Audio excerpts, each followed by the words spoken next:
ራማ። ቀኑ ቅዳሜ ነው። እየመሸ ስለሆነ ሁሉም ወደ ቤቱ ለመግባት እንደ ጉንዳን ይተራመሳል። ሰውነቴ በሰራው ስራ ዝሏል። በጣም ድካም ተጫጭኖኛል። ኡፍ!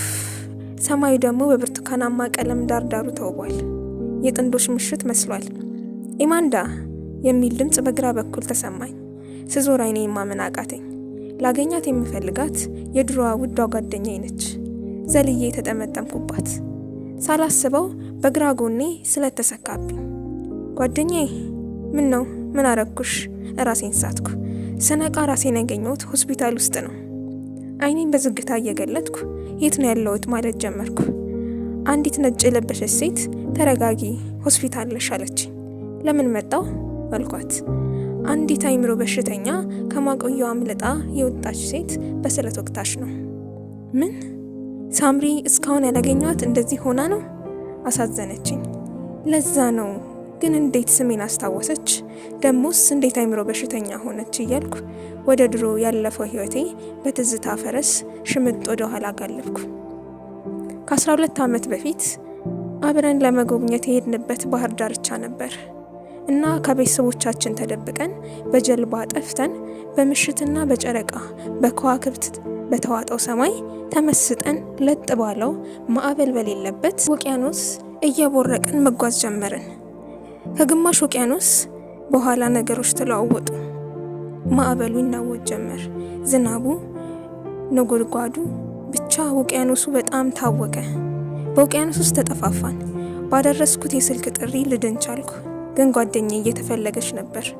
2 ቀን ሲሆነን እንደምንመለስና ትኬት እንደገዛ አባቴ ነግሮኛል። እና እሷ ሳትገኝ ወደ ሀገራችን ተመለስን። ከዛ በኋላ አላገኘኋትም። ያው ከዛሬዋ ቀን ጀምሮ ግን ተገናኘን። በስለት ከወጋችኝ ከሳምንት በኋላ ከሆስፒታል ወጣሁ። ቀጥታ ሄድኩት ወደ እሷ ነው። በውቅያኖስ ውስጥ ያገኛት ድንጋይ የአይምሮ በሽተኛ እንዳደረጋት ተነገረኝ። ትቻት ሄድኩ። ምክንያቱም ሰው አጠገቧ ከተጠጋት እንዳውሬ ያደርጋታል። ከ3 ወር በኋላ ሐሙስ ቀን ነው። ደመና በለበሰው ሰማይ የወርዱት የነበሩት የዝናብ ጠብታዎች በፊቴ ላይ ሲወርድ ተሰማኝ። ምሳ ለመብላት ወደ ቤት እየሄድኩ ነበር። ዝናቡ ኃይሉ እየጨመረ መጣ። መኪናዎች እያለፉኝ ይሄዳሉ። እንዲቆሙ በእጄ ምልክት ባሳይም ይቆምልኝ አላገኘውም። ብዙ ባሶች፣ ታክሲዎች ያልፉኛል። በስተመጨረሻ አንድ ቪትስ መኪና ቆመልኝ። ልሸኝሽ አለኝ። አይ ታክሲ ጠብቃለሁ አልኩት። ሰውየውም ታያለሽ፣ ዝናቡ ዶፍ ሊጥል ነው እና ደግሞ መኪኖች እየሄዱ ነው። ታዲያ ብትሄጂ አይሻልም? አሳምኖኝ መኪና ውስጥ ገባው። መንገዱን ጀመርን። መንገዱ ግን እየረዘመ መጣ። ምን ነው? የት ነው የምትወስደኝ አልኩት።